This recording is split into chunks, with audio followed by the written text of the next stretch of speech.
اور اس کی عبادت کے اوپر پوری طرح جمے رہیے، صبر کیجیے۔ حل تعلم لہ سمیہ، تو کیا تم جانتے ہو کہ اس کی سی شان کا کوئی اور ہستی ہے؟ ظاہر بات ہے جو شان اللہ کی ہے اس کی سی شان رکھنے والی کوئی اور ہستی کائنات میں موجود نہیں۔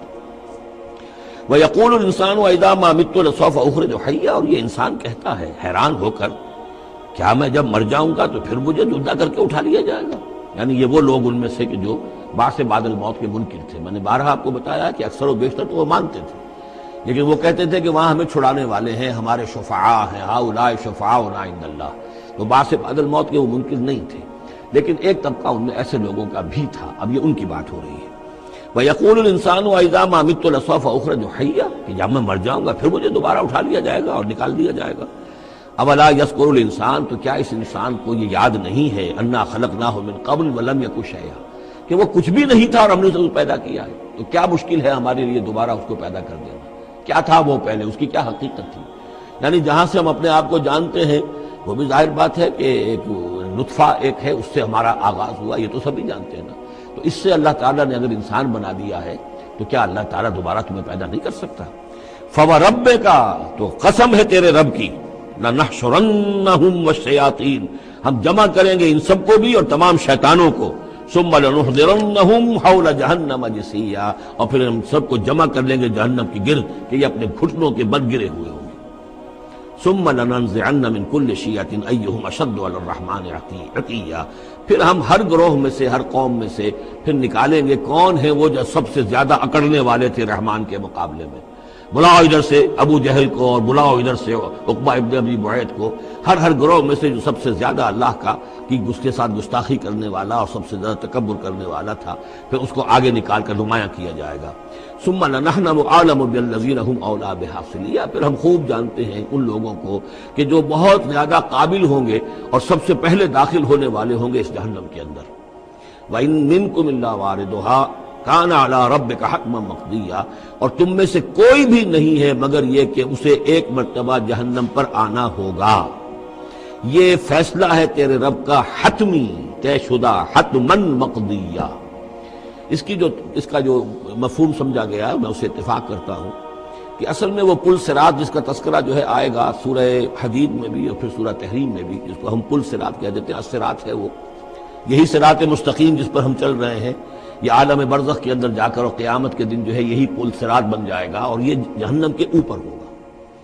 گویا کہ اس پر سے گزر کر لوگ داخل ہوں گے جنت کے اندر، تاکہ مشاہدہ کر لیں کہ اللہ تعالیٰ نے کس چیز سے ہمیں بچایا ہے۔ اور وہاں پر جو جہنمی ہیں وہ ٹھوکریں کھا کھا کر اس میں گرتے جائیں گے چونکہ ان کے پاس روشنی نہیں ہوگی۔ یہ مضمون جو ہے کھل کر آئے گا سورہ حدید میں اور سورہ تحریم میں۔ تو یہ فرمایا کہ آنا تو ہر ایک کو پڑے گا، ہر انسان کا گزر اس پر ہوگا، تاکہ اور اس میں یہ کہ یقیناً جو بچا لیے جائیں گے ان کے دل میں کس قدر اللہ تعالیٰ کی اس رحمت کا اور مغفرت کی قدر کتنی ہوگی کہ اللہ نے ہمیں کس انجام سے بچایا ہے۔ وَإِن مِّنكُمْ إِلَّا وَارِدُهَا كَانَ عَلَىٰ رَبِّكَ حَتْمًا مَّقْضِيًّا ثُمَّ نُنَجِّي الَّذِينَ اتَّقَوْا، پھر وہاں سے ہم نجات دے دیں گے، بچا کر لے جائیں گے ان لوگوں کو جنہوں نے کہ تقویٰ کی روش اختیار کی تھی دنیا میں، وَنَذَرُ الظَّالِمِينَ فِيهَا جِثِيًّا، اور چھوڑ دیں گے ظالموں کو اسی میں پڑے ہوئے، وہ وہاں پر پڑے جائیں گے، گرتے جائیں گے اور اہل ایمان اور اہل تقویٰ نکل جائیں گے۔ وَإِذَا تُتْلَىٰ عَلَيْهِمْ آيَاتُنَا بَيِّنَاتٍ، اور جب انہیں ہماری روشن آیات پڑھ کر سنائی جاتی ہیں، قَالَ الَّذِينَ كَفَرُوا لِلَّذِينَ آمَنُوا، تو کہتے ہیں یہ کافر لوگ اہل ایمان سے، اَيُّ الْفَرِيقَيْنِ خَيْرٌ مَّقَامًا وَأَحْسَنُ نَدِيًّا،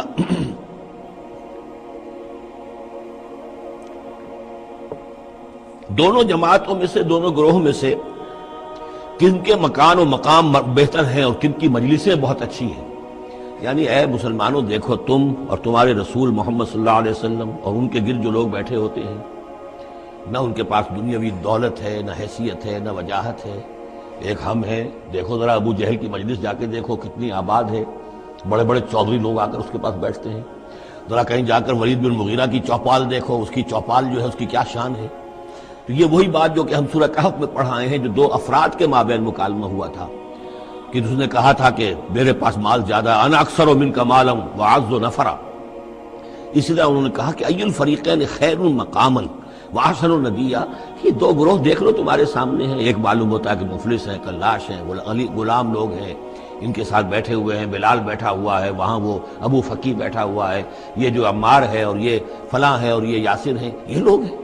ادھر جا کر دیکھو وہ کتنی سج دھج کے ساتھ، شان و شوکت کے ساتھ ان کی محفلیں ہیں، کیا کچھ ساز و سامان ہے، کیسے قالین بچھے ہوئے ہیں۔ ای الفریقین خیر مقاما واحسن ندیا وکم اہلکنا قبلہم من قرن، اور ہم نے ان سے پہلے کتنی ہی قوموں کو ہلاک کیا ہے۔ ہم احسن و اساسا وریا، وہ ان سے بھی کہیں بڑھ کر تھے اپنے اساس البیت، اساس جس کو ہم اساسہ کہتے ہیں، ساز و سامان میں اور نام و نمود میں، شان و شوکت میں، ریا ان کی شان و شوکت ان سے بھی کہیں بڑھ کر تھی، اور وہ ہلاک ہوئے۔ قوم عاد اور قوم ثمود یہ سب کا، اور قوم شعیب۔ قل من کان فی الضلالۃ فلیمدد لہ الرحمن مدا، اے نبی ان سے کہہ دیجئے جو شخص بھی ضلالت میں، گمراہی میں ہے، تو اللہ کا یہ طریقہ ہے، قاعدہ ہے کہ اللہ تعالیٰ اسے پھر اور ڈھیل دیتا ہے، رسی دراز کرتا ہے، اس کو اور نعمتیں دے دیتا ہے۔ حتیٰ اذا رأوا ما یوعدون، یہاں تک کہ جب اچانک وہ وقت آ جائے گا کہ جس کے ان کو دھمکی دی جا رہی ہے، اما العذاب و اما الساعہ، یا تو دنیا میں عذاب آ جائے، عذاب ہلاکت، عذاب استحصال، یا قیامت، فسیعلمون، تب وہ جان لیں گے، من ہوا شر مکانا واضعف جندا، کہ کون ہے جو اپنے مقام و مرتبے کے اعتبار سے بدتر ہے، اور کون ہے کہ جو لشکر اور اپنے لاؤ لشکر کے اعتبار سے کمزور تر ہے۔ اس وقت پتہ چلے گا کہ محمد زیادہ طاقتور تھے صلی اللہ علیہ وسلم، یا ابو جہل زیادہ طاقتور تھا۔ آخرت میں جا کر حقیقت کھل جائے گی۔ اس وقت تو یہ ایک سراب ہے، نظر آ رہا ہے، ایک ڈرامہ ہے، کھیل ہو رہا ہے، حقیقت جو ہوگی وہ منکشف ہو جائے گی اس دن۔ وَيَزِيدُ اللَّهُ الَّذِينَ اهْتَدَوْا هُدًى، اور اللہ تعالیٰ ان لوگوں کی ہدایت میں اضافہ کرتا ہے جو ہدایت کی راہ اختیار کرے۔ اللہ بڑھاتا ہے ان لوگوں کو ہدایت میں کہ جنہوں نے ہدایت اختیار کی۔ والباقیات الصالحات خیر عند ربک ثوابا وخیر مردا، اور یقیناً نیک باقی رہنے والے تو وہ نیک عمل ہے۔ یہ مال و دولت باقی رہنے والا نہیں ہے، یہ تو یہیں کی شے یہیں رہ جائے گی۔ باقیات الصالحات، بقا اگر ہے، دوام ہے انسان کے ساتھ، اس عالم آخرت میں جانے والی کوئی شے ہے تو باقیات الصالحات ہے، وہ تو نیک کام ہے۔ خیر عند ربک ثوابا، وہ یقیناً تیرے رب کے نزدیک بہت بہتر ہیں بدلے کے اعتبار سے بھی، وخیر مردا، اور اس اعتبار سے بھی کہ لوٹ کر جایا جائے ان کے پاس۔ جب ہم وہاں پہنچیں گے ہمیں اپنے اعمال جو ہے وہاں منتظر ملیں گے، ان کی جزا، بلکہ یہ کہ کہا جائے گا یہ تمہارے اعمال ہی ہیں، ان کی شکل بدل گئی ہے۔ افرأیت الذی کفر بآیاتنا وقال لأوتین مالا وولدا، تو کیا تم نے دیکھا اس شخص کو جو ہماری آیات کا تو کفر کرتا ہے اور کہتا ہے مجھے تو لازماً ملے گا، مال بھی ملے گا اور اولاد بھی ملے گی۔ یہ وہی بات سمجھ لیجیے سورہ کہف میں آ چکی ہے کہ اس نے کہا تھا وَلَئِن رُدِدتُّ إِلَىٰ رَبِّي لَأَجِدَنَّ خَيْرًا مِّنْهَا مُنقَلَبًا، تم جو ہو جوتیاں پھٹکار رہے ہو یہاں پر بھی، تمہیں وہاں بھی کچھ نہیں ملنا۔ اگر واقعی آخرت ہو ہی گئی، اول تو مجھے گمان نہیں، میں نہیں سمجھتا کہ وَمَا أَظُنُّ السَّاعَةَ قَائِمَةً وَلَئِن رُدِدتُّ إِلَىٰ رَبِّي لَأَجِدَنَّ خَيْرًا مِّنْهَا مُنقَلَبًا، تو مجھے وہاں پر بھی اچھا ہی ملے گا جیسے یہاں اچھا ملا ہوا ہے۔ وہی اسی طرح یہ ہے کہ ان کا ہمیں تو وہاں پر بھی ملے گا، آخرت میں بھی بہت سا مال بھی ملے گا، اولاد بھی ملے گی۔ اطلاع الغیب، یہ دنیا بھی مراد ہو سکتی ہے لیکن میرے نزدیک آخرت ہی مراد ہے۔ اطلاع الغیب، کیا وہ غیب پر مطلع ہو چکا ہے، اس نے جھانک کر دیکھ لیا ہے غیب کو؟ ام اتخذ عند الرحمن عہدا، یا وہ کوئی رحمان سے عہد لے چکا ہے، پکا قول و قرار لے چکا ہے، جس پر اس یقین سے کہہ رہا ہے کہ اسے تو مال بھی ملے گا اور اولاد بھی ملے گی۔ کلا، ہرگز نہیں۔ سنکتب ما یقول، جو کچھ یہ کہہ رہا ہے وہ ہم لکھ لیں گے تاکہ جواب دہی پوری کرنی پڑے کہ کیا کیا بکواس تم کیا کرتے تھے۔ وَنَمُدُّ لَهُ مِنَ الْعَذَابِ مَدًّا، اور پھر عذاب کے اندر ہم اس کے اضافہ کرتے چلے جائیں گے، عذاب کو اس کے لیے کھینچتے چلے جائیں گے۔ وَنَرِثُهُ مَا يَقُولُ، اور جو کچھ وہ کہہ رہا ہے اس کے وارث تو ہم ہوں گے، سارا مال دنیاوی سامان جو بھی کچھ ہے وہ تو ہماری وراثت میں آ جائے گا۔ وَيَأْتِينَا فَرْدًا، اور وہ جب آئے گا ہمارے سامنے ہماری عدالت میں پیش ہونے کے لیے تو ایک فرد کی حیثیت سے آئے گا، نہ اولاد ساتھ ہوگی، نہ مال، نہ خدم، نہ حشم، نہ قوم، نہ ہم نشین، نہ حاشیہ نشین، کوئی نہیں ہوگا۔ وَاتَّخَذُوا مِن دُونِ اللَّهِ آلِهَةً، انہوں نے اللہ کے سوا کو اختیار کر لیے ہیں اپنے معبود، لِيَكُونُوا لَهُمْ عِزًّا، تاکہ وہ ان کے مددگار بنے، ان کے لیے سہارا بنے، پشت پناہ بنے، اللہ کے ہاں انہیں کو چھڑا سکے عذاب سے۔ کلا، ہرگز نہیں۔ سَيَكْفُرُونَ بِعِبَادَتِهِمْ، وہ تو ان کی عبادت کا انکار کریں گے، جیسا کہ پہلے بھی آ چکا ہے، وہ فرشتے ہوں، اولیاء اللہ ہوں، انبیاء ہوں، حضرت عیسیٰ ہوں، شیخ عبد القادر جیلانی ہوں، کوئی بھی ہو، ان کا تو مانگو تو کفر کرے گا، تم کیا کہہ رہے ہو، ہمیں تو معلوم بھی نہیں تھا کہ تم ہم سے دعائیں کرتے رہے اور ہمیں سمجھتے رہے کہ ہم تمہیں چھڑا لیں گے۔ سَيَكْفُرُونَ بِعِبَادَتِهِمْ، وہ انکار کریں گے ان کی عبادت کا، وَيَكُونُونَ عَلَيْهِمْ ضِدًّا، اور وہاں ان کے مخالف ہوں گے، انہیں وہاں پر پروسیکیوٹ کروائیں گے۔ أَلَمْ تَرَ أَنَّا أَرْسَلْنَا الشَّيَاطِينَ عَلَى الْكَافِرِينَ تَعُزُّهُمْ عَزًّا، کیا تم نے دیکھا نہیں کہ ہم کافروں پر شیاطین کو بھیجتے رہتے ہیں، یعنی یہ کہ یہ شیاطین جن جو ہیں یہ ان پہ حملہ آور ہوتے رہتے ہیں اور انہیں خوب ابھارتے رہتے ہیں گناہوں کے اوپر، اور انہیں اور سرکشی کے اوپر آمادہ کرتے رہتے ہیں۔ وجہ کیا ہے کہ خود انہوں نے شیطان کی رفاقت کو اختیار کی ہے۔ فلا تعجل علیہم، اب یہ مضمون یہاں دوسری مرتبہ آ گیا، عجلت نہیں، فلا تعجل علیہم۔ ایک تو فرمایا قرآن مجید کے ضمن میں عجلت نہ کیجیے، اس کی جو بھی تنزیل ہے وہ اللہ تعالیٰ کی حکمت کے تحت جو اس میں تدریج ہے اس کا اسی کو آپ سمجھیے کہ خیر اسی میں ہے، آپ کا شوق اپنی جگہ ہے، لیکن یہ کہ ایک دوسری بات فلا تعجل علیہم، ان کے بارے میں بھی آپ جلدی نہ کیجیے۔ ایسا نہ ہو کہ آپ کے دل میں یہ خیال آئے کہ اب ان کفار مکہ کی رسی جو ہے مزید دراز نہیں ہونی چاہیے، اب ان کو پکڑ لیا جانا چاہیے، انہوں نے حد کر دی ہے۔ جس طریقے سے کہ حضور کو زج کیے ہوئے تھے وہ ہم دیکھتے چلے آ رہے ہیں سورہ انعام سے، لیکن اے نبی جلدی نہ کیجیے۔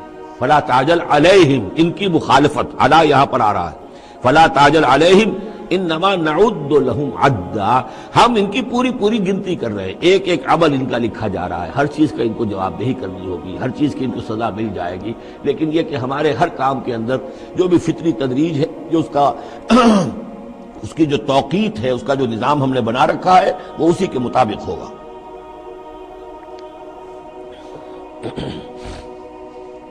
یوم نحشر المتقین الی الرحمن وفدا، یاد کرو جس دن کی ہم جمع کریں گے اہل تقویٰ کو، وہ رحمان کی طرف آئیں گے مہمانوں کی صورت میں، جیسے مہمانوں کا استقبال ہوتا ہے، وفد آیا ہے۔ وَنَسُوقُ الْمُجْرِمِينَ إِلَىٰ جَهَنَّمَ وِرْدًا، اور جو مجرم ہیں انہیں ہم دھکیلیں گے، دھکے دیں گے، ہانک کر لے جائیں گے جہنم کی طرف، جیسے کہ کوئی پیاسے جانور جاتے ہیں گھاٹ کی طرف۔ لا يملكون الشفاعة إلا من اتخذ عند الرحمن عہدا، کسی کے بھی کوئی شفاعت کام نہیں آئے گی سوائے اس کے کہ جس نے رحمان کے پاس اپنا ایک مقام حاصل کر لیا ہے، یعنی ایک شخص جو ہے بنیادی طور پر اللہ کے ساتھ اس نے اپنا عہد نبھایا ہو، اللہ کی بندگی کر رہا ہو، کوئی خطائیں ہو گئی ہیں، کوئی غلطیاں ہو گئی ہیں، جیسے کوئی پھسل جاتا ہے، کوئی کمزور بھی ہوتا ہے انسان، ایسے لوگوں کے لیے تو شفاعت مفید ہو سکتی ہے، لیکن جو سرے سے اس عہد کی خلاف ورزی کر رہے ہو، جو بجائے مشرق کے ان کا رخی مغرب کی طرف ہو، بجائے کعبے کے ان کا رخی جو ہے کسی اور شے کی طرف ہو، تو ظاہر بات ہے کہ ان کے لیے شفاعت نہیں ہے۔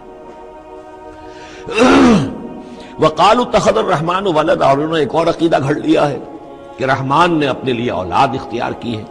لَقَدْ جِئْتُمْ شَيْئًا إِدًّا، دیکھو تم نے یہ بہت بڑی بھاری بات کہی ہے، یہ بہت بڑی گستاخی ہے اللہ کی جناب میں، اور کتنی بھاری گستاخی ہے ذرا نوٹ کیجئے الفاظ، تکاد السماوات یتفطرن منہ، قریب ہے کہ آسمان پھٹ پڑے تمہاری اس گستاخی پر، وتنشق الارض، اور قریب ہے کہ زمین شق ہو جائے، وتخر الجبال حدا، اور یہ پہاڑ جو ہے دھماکے کے ساتھ گر پڑے، ان دعوا للرحمن ولدا، کہ انہوں نے رحمان کے لیے بیٹا قرار دیا، بیٹی قرار دی۔ مشرکین عرب نے فرشتوں کو خدا کی بیٹیاں بنا دیا، عیسائیوں نے حضرت مسیح کو خدا کا بیٹا بنا دیا، اور یہودیوں نے عزیر کو خدا کا بیٹا بنا دیا۔ ان دعوا للرحمن ولدا وما ينبغي للرحمن ان يتخذ ولدا، رحمان کے تو یہ شایان شان ہی نہیں ہے کہ وہ کسی کو اولاد بنائے۔ یہ اس کی وضاحت میں کر چکا ہوں کہ اولاد کی ضرورت اس کو ہوتی ہے جو خود فانی ہو، ہمیں معلوم ہے ہم مر جائیں گے، ہمارا نام و نشان مٹ جائے گا، اولاد کے ذریعے سے ہمارا نام زندہ رہے گا۔ یہ اصل میں ایک اپنی ہی تسلسل انسان سمجھتا ہے کہ میری ہستی کا تسلسل ہے، میری اولاد گویا کہ میرا اپنی بقا کی ایک شکل ہے، اس لیے کہ یہ انسان کے اندر ہے۔ مجھے یاد ہے جب ہم پڑھتے تھے کالج میں تو الفا ایک کمپنی ہوتی تھی لاہور میں، یہ فائل کورز وغیرہ بناتی تھی نوٹ بکس کے، تو اس میں پیرامڈس کے عنوان سے جو بہترین الفاظ لکھے ہوئے تھے ابھی مجھے یاد ہیں، still and resolute, calm and self-possessed, still and resolute, the pyramids echo unto eternity, the defiant cry of man's will to survive and conquer the storms of time۔ کہ یہ جو ان لوگوں نے فرائضہ نے اتنے بڑے بڑے پیرامڈز بنا دی، کائے کے لیے بنا دی؟ تاکہ ہمارا نام رہے، ہم تو نہیں ہوں گے، نام رہے گا۔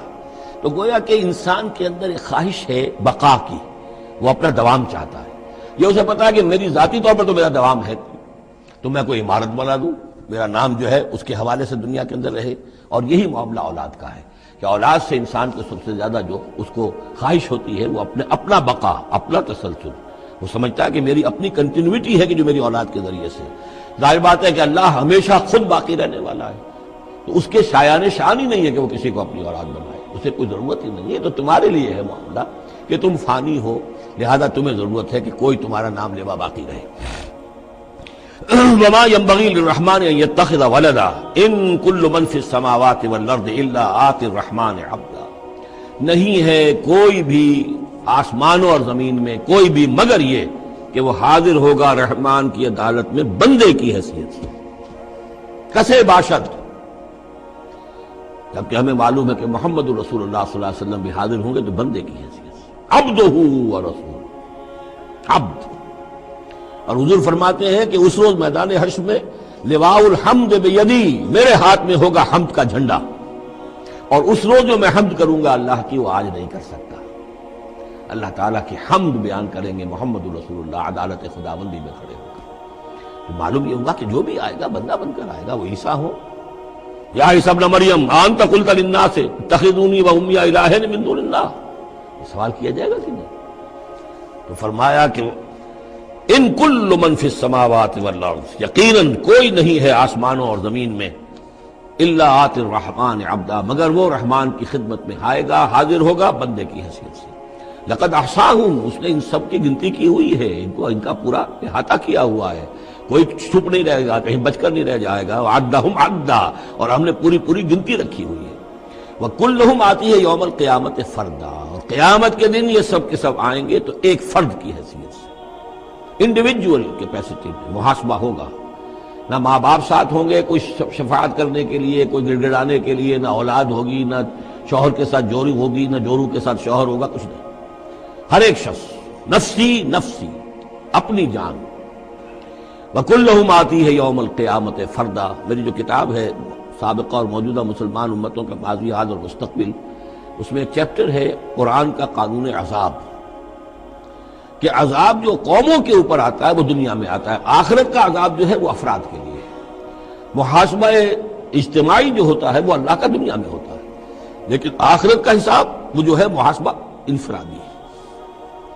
ان الذین آمنوا وعملوا الصالحات سیجعل لهم الرحمن ودا، یقیناً جو لوگ ایمان لائے اور جنہوں نے نیک عمل کیا، قریب رحمان ان کے لیے محبت پیدا کر دے گا، یعنی لوگوں کے دلوں میں محبت ڈال دے گا. یہی ابو بکر ہوں گے جن کا نام کس تعظیم سے لوگ لیا کریں گے، کس محبت سے لیا کریں گے. یہی بلال ہوں گے جن کی جو تعظیم ہوگی، جن کی کتنی محبت کی جائے گی. ابھی ذرا وقت ہے، کٹھن ہے. سیجعل لهم الرحمن ودا، حدیث میں بھی آتا ہے کہ اللہ تعالیٰ جو ہے اپنے کسی بندے سے محبت کرتا ہے تو پہلے فرشتوں کو، جبرائیل سے کہا جاتا ہے کہ میں اپنے اس بندے سے محبت کرتا ہوں، اعلان کر دو. وہ فرشتوں میں اعلان کرتے ہیں، ان کے دل میں اس کی محبت ڈال دی جاتی ہے. پھر وہ عام دنیا میں اور لوگوں کے اندر اس کی ایک محبت ڈال دی جاتی ہے. فَإِنَّمَا يَسَّرْنَاهُ بِلِسَانِكَ، یہ آیت بڑی اہم ہے. تو ہم نے اس قرآن کو یسرنا ہو، اس کو قرآن کو آسان کر دیا ہے، بے لسان کا، آپ کی زبان پر یا آپ کی زبان کے ساتھ، یعنی عربی زبان میں. یہ بہت آسان ہے، بہت ہی ستھری زبان ہے، سادہ زبان ہے، جس کو ہم کہتے ہیں کہ سہل ممتنع. اس کے اندر ثقالت نہیں ہے، بوجھل پن کا نہیں ہے، بہت بھاری برکم الفاظ کہیں کہیں شاذ آئے ہیں، ورنہ عام طور پر قرآن مجید جو بڑی سلیس زبان میں ہے. انما یسرناہ لسانک، بے لسانک، لتبشر بہ المتقین، تاکہ آپ بشارت دیں اس کے ذریعے سے متقیوں کو، وتنذر بہ قوما لدا، اور اس کے ذریعے سے انذار فرمائے. یعنی آپ کی دعوت کا مرکز و محور اور آپ کا آلہ جو ہے، آلہ دعوت، آلہ انقلاب، وہ قرآن مجید ہے. انذار کیجئے قرآن کے ذریعے، تبشیر کیجئے قرآن کے ذریعے، تذکیر کیجئے قرآن کے ذریعے. فذکر بالقرآن من یخاف وعید، تذکیر ہو، واعظ ہو قرآن کے ذریعے. یا ایھا الناس قد جاءتکم موعظۃ من ربکم، اس سے بڑا واعظ اور کوئی نہیں. تزکیہ نفس و قرآن کے ذریعے سے، شفاء لما فی الصدور یہ ہے. سورہ یونس میں بھی آ چکا، سورہ بنی اسرائیل میں بھی آ چکا. وَنُنَزِّلُ مِنَ الْقُرْآنِ مَا هُوَ شِفَاءٌ وَرَحْمَةٌ لِّلْمُؤْمِنِينَ. تو قرآن مجید ہی در حقیقت دعوت اور تربیت کا اور تعلیم کا گویا کہ اس کا محور ہے، مرکز و محور. فَإِنَّمَا يَسَّرْنَاهُ بِلِسَانِكَ لِتُبَشِّرَ بِهِ الْمُتَّقِينَ وَتُنذِرَ بِهِ قَوْمًا لُدًّا وَكَمْ أَهْلَكْنَا قَبْلَهُم مِّن قَرْنٍ، اور ان سے پہلے ہم نے کتنی ہی قوموں کو ہلاک کیا. هَلْ تُحِسُّ مِنْهُم مِّنْ أَحَدٍ، ان میں سے کسی کی کوئی آہٹ تمہیں نظر آتی ہے؟ کہیں کوئی باقی ہے نام و نشان؟ کہیں عاد کا کوئی نام و نشان باقی ہے؟ اور تسمع لہم رکزا، یا کہیں ان کی کوئی بھنک تمہارے کان میں آتی ہے؟ معلومات نسیم منسیہ، ختم ہو گئے۔ اسی طریقے سے یہ آج اکڑ رہے ہیں، ان کا حال بھی یہی